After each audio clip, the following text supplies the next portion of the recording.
ভারতবর্ষে কারো দয়াতে বেঁচে নয়, এদেশ আমাদের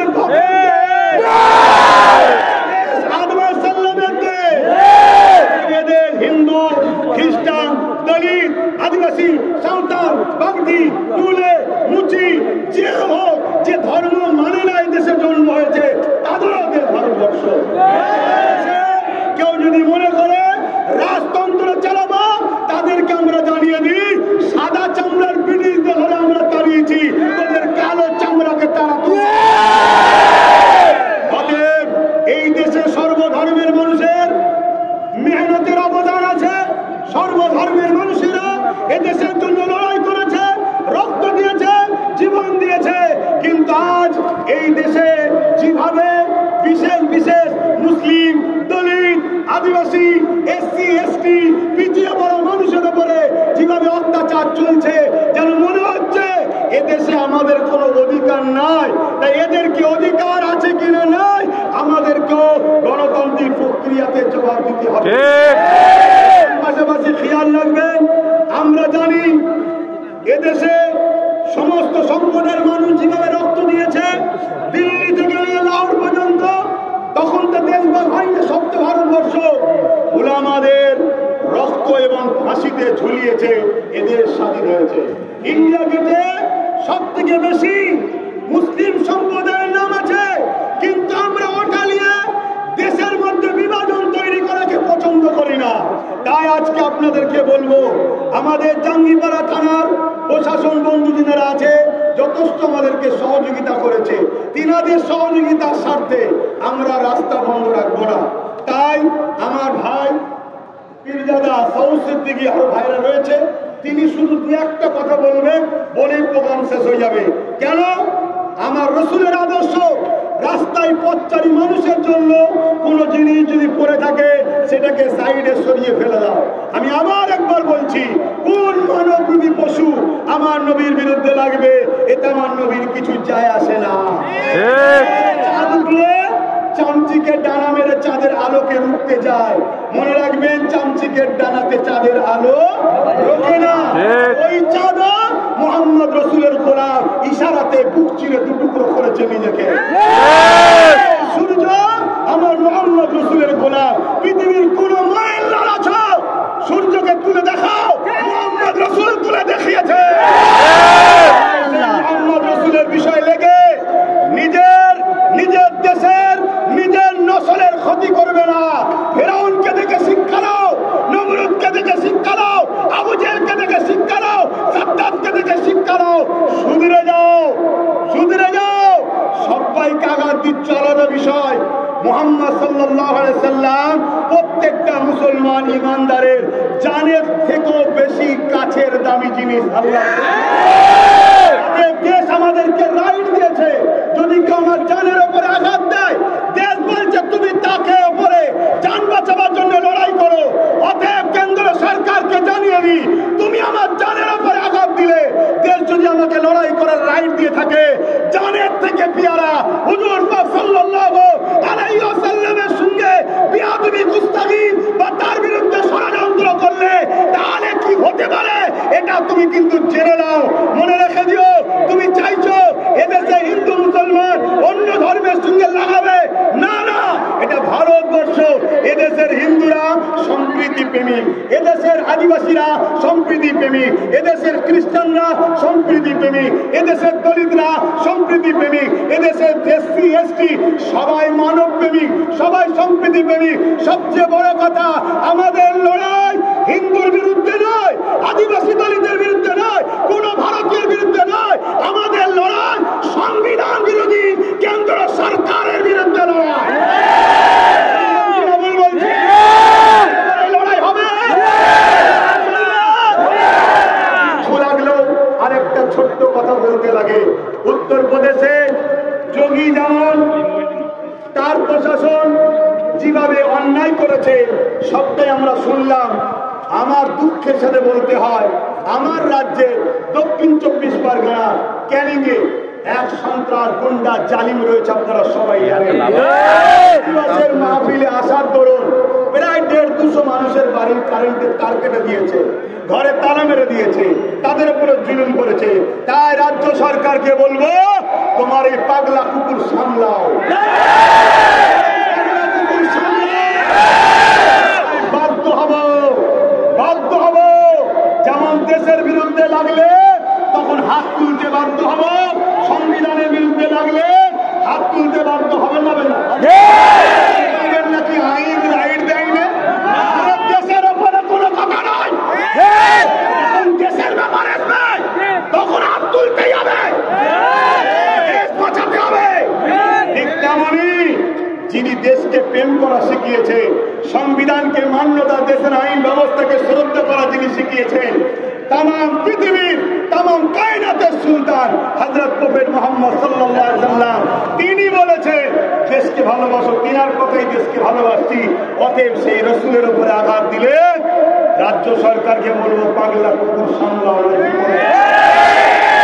নয় আমার ভাই, একটু ছোট্ট করে বলে দোয়া করবেন। আর একটা ভাই, এখানেই শেষ, আর কোনো কথা নাই। আপনারা যে যেখান থেকে এসেছেন সুস্থ ভাবে যাবেন। প্রতি জুম্মায় আপনারা এসে থাকেন, এই জুম্মা তো এসেছেন, আলহামদুলিল্লাহ। প্রতি জুম্মায় আপনাদের জন্য যেমন আমি ব্যবস্থা করি, এই জুম্মাতেও করেছি। প্রতি জুম্মাতেই এত মানুষ আসছে, হয়তো সবার মেহমানদের ঠিকভাবে হয়নি, এই জুম্মাতেও হয়তো ঠিকভাবে হয়নি। এ বাড়ি আমার না, এই বাড়ি আপনাদের। আর আপনাদের ঘরে যেগুলো আছে ওগুলো আপনাদের না, ওগুলো আমাদের। এই ভাতৃত্ব শিখিয়েছে, এই প্রেম শিখিয়েছে মুজাদ্দেদ জামান দাদা হুজুর। শেষ করার আগে দাদা হুজুরের একটা কথা বলে যায়। এদের যখন ব্রিটিশ শাসন করছিল, দাদা হুজুর বলেছিলেন, ব্রিটিশ হুকুমত, ব্রিটিশ হুকুমত, কোরআন আমার সিনাতে, হাদিস আমার ডান হাতে, দেশের আইন আমার বাঁ হাতে। যদি তোমার আইন আমার কোরআন হাদিসের বেখিলাফ হয়, তাহলে তোমার আইনকে আমরা মানি না। এক আবু বকর নয়, লক্ষ লক্ষ আবু বকর দিয়ে হলেও ইসলাম বিরোধী আইনকে মানব না। সেই আবু বকরের আপনারাও আওলাদ, আমিও আওলাদ, আমরাও আওলাদ। আওলাদরা আজকে সাক্ষী দিচ্ছি জমানার মুজাদ্দেদের দরবারে। যদি আমার দেশে কোন আইন এমন হয় যেটা সংবিধানের 25 নম্বর ধারা মানুষকে ধর্মের স্বাধীনতা দিয়েছে, তার ধর্মের প্রচারের স্বাধীনতা দিয়েছে, তার ধর্মকে সে কিভাবে পালন করবে এ অধিকার দিয়েছে, এই সংবিধানের ধারাকে সামনে রেখে কেউ যদি আমার সংবিধান বিরোধী, ধর্ম বিরোধী কোনো কথা বলে, তাকে আমরা মানছি না, মানব না। দেশের প্রধানমন্ত্রী হতে পারে, আর যোগী হতে পারে, আর রাজ্যের সিএম হতে পারে। সম্মান নেবার চেষ্টা করুন, সম্মান দেব। যদি না নিতে চান তাহলে আমরা সবই পারি ইনশাআল্লাহ।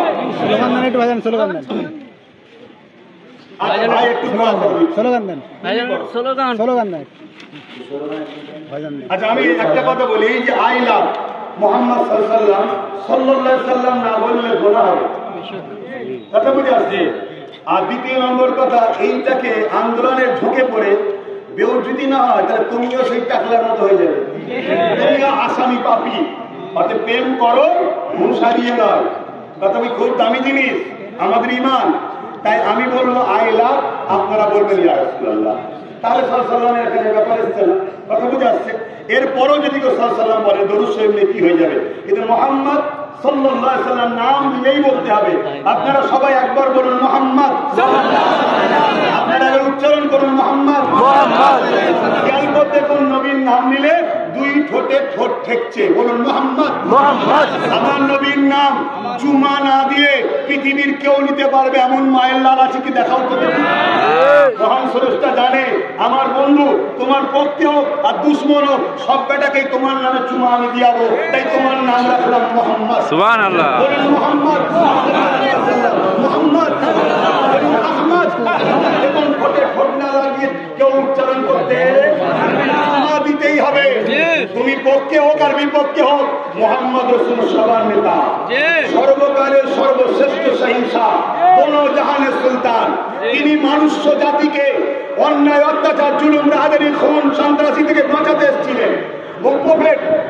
আল্লাহর মহান স্রষ্টা মানুষ জাতিকে বাঁচাবার জন্য যুগে যুগে প্রফেট, রসুল, মেসেঞ্জার, আওতার বিভিন্ন সংস্কৃত আওতার বলে, বিভিন্ন ভাষায় বলে।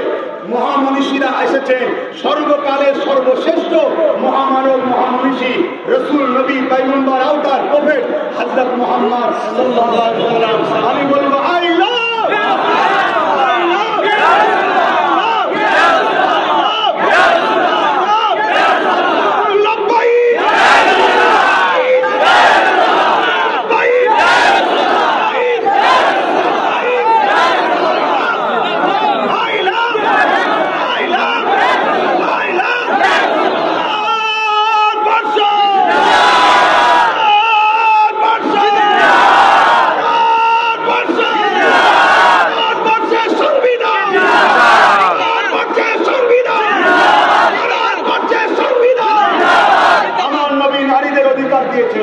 এই জায়গায় ছোট্ট একটা কথা বলে নি, আজ আমার আদিবাসী বোনেদেরকে রেপ করে টুকরো টুকরো করা হচ্ছে আমার রাজ্যে এবং মণিপুরে, সব জায়গায় চলছে। তাহলে বলুন, এরা দেশ চালাতে এসছে না দেশবাসীকে লুটতে এসছে? দেশবাসীকে বাঁচার মেসেজটা দিলাম, খবরটা চিন্তা করবে। আমার হিন্দু ভাই, আদিবাসী ভাই, দলিত ভাই, সাঁওতাল ভাই, খ্রিস্টান, মতুয়া, শিখ, পাঞ্জাবি, সবাই আমরা ভাই ভাই। আপনার বাবা যিনি, আমারও বাবা তিনি। আপনার প্রথম মা যিনি, আমারও প্রথম মা তিনি। আমার পছন্দ ইসলাম মানি, আপনার পছন্দ খ্রিস্টান, আপনার পছন্দ হিন্দু, আপনার পছন্দ সনাতন, আপনার পছন্দ দলিত, আপনার পছন্দ সান্না। যার যেটা পছন্দ তার কাছে থাকুক, আমার দেখার দরকার নেই, পক্ষে বিপক্ষে বলার দরকার নেই। কিন্তু আমরা সবাই এক বাবা মা থেকে শুরু হয়েছি। পৃথিবীতে প্রথম একজন পুরুষ, একটা নারী, যার নাম আদম, যার নাম হাওয়া। আদম এসেছে আমার হিন্দুস্তানে, মা হাওয়া এসেছে কি বলে আমার নবীর দেশ কি বলে আরবে। এই দুজন থেকে পৃথিবীতে মানব শুরু হয়েছে। তাই আসুন আমরা ভ্রাতৃত্বের সঙ্গে লড়ে চলি। এই বিজেপি ফ্যাসিস্ট চিন্তা ভাবনা সরকার আজকে আমাদের মধ্যে লাগিয়ে দিচ্ছে, আমরা হরণ করছি, আর ওই গেলে দেশকে বিক্রি করছে, চুরি করছে, মালের দাম বার করছে, এই করছে, এই সব করে বেড়াচ্ছে। এই জায়গায় বুঝবেন। আর এখন আর কথা নয়, কেন আমি দুঃখের সাথে আপনাদের হয়তো শোনার ইচ্ছা আছে, কিন্তু আমাদেরকেও মাথায় রাখতে হবে, আমার প্রশাসন ভাইরা তাদেরও কিছু ডিউটি থাকে, তাদেরও কিছু বাধ্যবাধকতা থাকে, তাদেরও উপরে কোনো থেকে কিছু খোঁজ খবর আসে, অতএব তাদেরও যেন অসুবিধা না হয়, এটাও আমাদেরকে খেয়াল রাখা দরকার। তাই